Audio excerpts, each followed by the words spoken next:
ایک ہرن کسی جنگل و صحرا میں کرب ولادت میں مبتلا ہوئی، جنہیں ایک بچی کی پیدائش میں مبتلا ہوئی۔ پاس ہی اس کی ایک گہری نہر تھی، فضا آلود تھی، موسم خراب تھا، آسمان پر بادل گرج رہے تھے، بجلی بھی چمک رہی تھی۔ اس دوران آسمان سے بجلی گرتی ہے اور ہرن کے قریب آگ بھڑکا دیتی ہے۔ اب ایک طرف گہری نہر ہے، دوسری طرف مہلک آگ سامنے کا راستہ دیکھتی ہے تو اسے اس کا نشانہ باندھے ایک شکاری نظر آتا ہے۔ پیچھے مڑ کر دیکھتی ہے تو ایک بھوکا شیر اسے شکار کرنے آ رہا ہے۔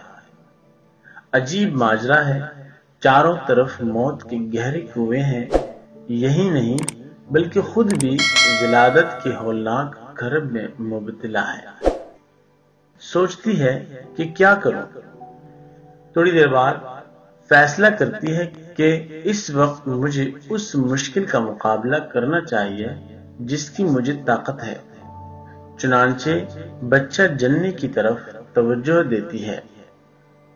اچانک آسمان میں بادل شدید و خوفناک آواز سے گرج کر اور بجلی چمک کر شکاری کی نظریں اچک لیتی ہیں اور اس کا نشانہ خطا ہوتا ہے اور تیر ہرن سے بچ کر ہرن کے پیچھے موجود بھوکے شیر کو لگتا ہے اور اس کی موت کا سبب بن جاتا ہے۔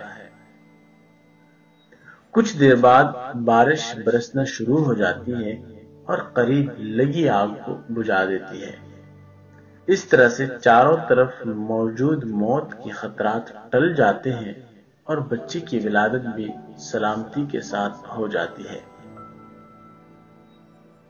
دوستو، زندگی میں بسا اوقات آپ بھی ہرن کی طرح ذاتی پریشانیوں کے ساتھ ساتھ چاروں اطراف سے مسائل و مصائب میں پھنس جاتے ہیں،